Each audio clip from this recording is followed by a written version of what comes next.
It usually starts with a feeling in the pit of your stomach. You told one person a secret, just one, a trusted friend, maybe your sister, or that coworker who swore they were neutral. You told them you were planning to leave, or you told them about the new job offer. You felt safe, you felt heard. But then, 2 days later, your abuser makes a sarcastic comment. It is too specific to be a guess. They mention the exact city you're moving to. Or they make a joke about the very thing you're insecure about. The blood drains from your face. How did they know? You check your phone, you check your emails. You think you have been hacked. But the breach is not digital. The breach is sitting across from you at the coffee shop, smiling and asking how you're doing. You have not just been betrayed by the narcissist. You have been betrayed by the flying monkeys, and they are doing it right now while you heal. This is not paranoia. This is a coordinated surveillance network, and today, we are going to dismantle it. Let's talk about Elena. Elena thought she had finally escaped. She broke up with Mark 3 months ago. No contact. Blocked number. Blocked social media. She was finally starting to breathe again. But she was lonely. Isolation is the hardest part of the aftermath. So she met up with Sarah. Sarah was a mutual friend. Sarah had known Mark for years, but she always seemed nice. A bit passive, maybe, but nice. They sat in a booth at a diner on a Tuesday evening. Elena poured her heart out. She cried about the nightmares. She admitted she was seeing a therapist on Thursdays. She even told Sarah she was dating someone new named David. Sarah listened. She nodded. She looked sympathetic. She said all the right things. "I just want everyone to be happy," she said. Elena left that diner feeling lighter. She felt validated. But she made one fatal calculation error. She assumed Sarah was an independent agent. She assumed Sarah's loyalty was up for grabs. The next morning, Elena walked to her car.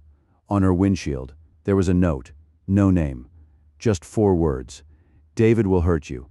Elena froze. Nobody knew about David except Sarah, and that is when she realized the trap she had walked into. To understand why Sarah did this, we have to look at the brain. Why would a seemingly nice person betray you for an abuser? It comes down to a concept called vicarious dominance in the animal kingdom. Weaker animals often trail behind a predator. They do not kill. They eat the scraps. But more importantly, they enjoy the protection of the monster. By aligning with the narcissist, the flying monkey feels powerful. They feel included, but there's a darker mechanism at play here. It is called the fear of exclusion. The narcissist is a master of creating an in-group and an out-group. If you are in, you're safe. If you're out, you are the target. Your friends see what happened to you. They saw the rage. They saw the smear campaign. And deep down, in their reptilian brain, they are terrified. They do not want to be the next target. So when the narcissist asks them for information or asks them to check on you, they comply. It is a survival instinct. It is appeasement. They are sacrificing you to keep the beast fed. The neuroscience of conformity shows that social rejection activates the same pain centers as physical injury. To go against the narcissist is to risk social death. So Sarah betrays you, not because she hates you, but because she is too weak to protect you. She convinces herself she is helping. This is the cognitive dissonance. She tells herself she is a mediator. She tells herself she is just trying to clear the air, but really she is a spy, and the narcissist knows exactly how to activate her. They use a technique called triangulation. They tell Sarah lies about you. "I am so worried about Elena. She sounds unstable. I think she is on drugs. Can you find out?" They weaponize Sarah's empathy against you, and Sarah, wanting to be the hero, marches right into your life to gather intelligence. She hands it over on a silver platter, and she sleeps soundly at night thinking she did a good deed. That is what makes the flying monkey so dangerous. You need to know what this looks like on your phone screen. Flying monkeys are not subtle if you know the code. There are 6 specific phrases they use to breach your defenses. I guarantee you have received at least one of these.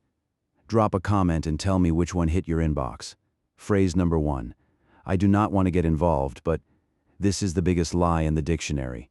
If they did not want to get involved, they would not be sending the text. Everything that follows the word "but" is a message from the narcissist. Phrase number 2. He is really suffering right now. This is the guilt trip. They are trying to outsource the narcissist's emotions onto you. They want you to fix it so they do not have to deal with the narcissist's rage. Phrase number 3. Are you sure you're remembering that correctly? This is gaslighting by proxy. The narcissist has already planted a seed in their head that you are crazy. Now the monkey is watering that seed. Phrase number 4. I just want everyone to get along.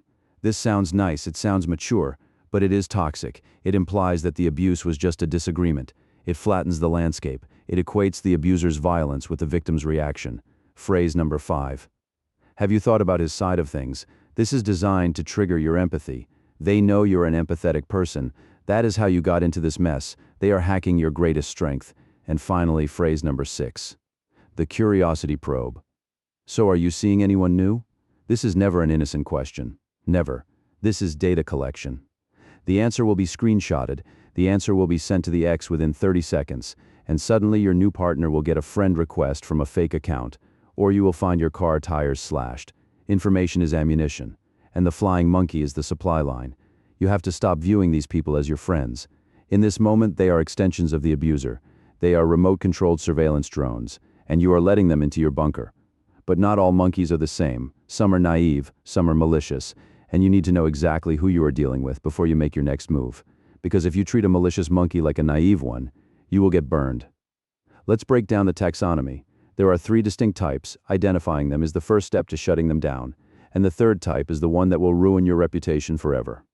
Type 1 is the naive peacemaker. This is usually a sweet person. They hate conflict. They believe there are 2 sides to every story. The narcissist has told them a sob story. I just miss her so much. I just want to know she is okay. The peacemaker believes this. They think they are helping 2 star-crossed lovers reunite. They are dangerous not because of malice, but because of stupidity. They will accidentally reveal your location because they do not understand the threat. Type 2 is the gleeful gossip. This person lives for the drama. They do not care about you. They do not care about the narcissist. They just want a front row seat to the explosion. They will carry messages back and forth just to watch the fireworks. They will tell you what the narcissist said to make you angry. Then they will tell the narcissist what you said to make them angry. They are arsonists, and you are the fuel. But type 3 is the most sinister. This is the lieutenant. The lieutenant knows exactly what the narcissist is, and they like it. They are often narcissists themselves, or they are so deeply trauma-bonded to the abuser that they will do anything to please them. The lieutenant actively participates in the abuse. They will help plan the stalking. They will help craft the smear campaign. They will testify against you in court with lies. When you see a lieutenant, you do not explain yourself. You do not try to win them over. You run. Remember Elena? Sarah wasn't a peacemaker. Sarah was a lieutenant. She had been in love with Mark for years. Helping Mark destroy Elena was her way of getting closer to him. Elena trying to explain her side to Sarah was like trying to explain to a shark why it shouldn't eat you. It was never about the truth. It was about power. So how do you stop it? How do you shut down the leak without blowing up your entire social circle? You need a strategy, and I have one that works every single time. The first rule of engagement is silence, but not total silence. Strategic silence. You need to put your friends on an information diet. If you suspect someone is a flying monkey, do not cut them off immediately. That triggers the alarm. Instead, you become boring. You become a gray rock. When they ask how you are, you say fine. When they ask about your dating life, you say nothing much happening. Give them nothing to report back to headquarters. If the spy has no intel, the spy becomes useless to the narcissist. And often the narcissist will discard the monkey once they stop providing value. But if you need to know for sure, if you need to know who the leak is, you use the Canary Trap. This is classic espionage. Tell suspected monkey A a specific fake piece of information. Tell them you're moving to Chicago. Tell suspected monkey B you're moving to Miami. Then wait. When the narcissist contacts you or posts something online, see which city they mention. If they mention Chicago, you know monkey A is the traitor. If they mention Miami, it is monkey B. Once you identify them, you have 2 choices. You can block them, or you can use them. You can feed them false information to confuse the narcissist. I am so sad and lonely, you tell the monkey. Meanwhile, you are living your best life. The narcissist feeds on your misery. If they think you're miserable, they might leave you alone. Let the monkey paint a picture of your defeat. While you quietly build your victory in the shadows, do not try to save the monkey. You cannot wake people up who are pretending to be asleep. Your only job is to protect your sanctuary. Your privacy is the new currency. Do not spend it on people who are bankrupt. If they are talking to him, they are not talking to you. It is that simple. Draw the line, lock the gate, and watch who gets angry when they can no longer access you. That anger is your confirmation. You made the right choice. You're not losing friends, you're losing spies. And that is a gain, not a loss. The circle might be smaller now, but at least it is safe, and safety is the foundation of freedom. You're free now. If you're watching this, you probably already have a name in your head. You're picturing that one friend who asks too many questions. Trust that instinct. Your intuition is a threat detection system that has evolved over millions of years. Do not ignore it just to be polite. Politeness is what got you hurt. Boundaries are what will heal you. If you found this breakdown helpful, do me a favor. Like the video so YouTube shows it to other survivors, and subscribe if you want to understand the dark psychology behind these dynamics. But we are not done yet. Now that you have blocked the flying monkeys, the narcissist is going to realize they have lost their eyes on you, and that is when they shift tactics. They move from surveillance to destruction. They launch the smear campaign. They will tell the world you are the abuser, and they have a specific script for that too. You need to know what they are going to say before they say it. I break down their entire smear strategy in this video right here. Click here to see how to survive the lies. Do not let them write your story. See you there, stay safe, and stay awake.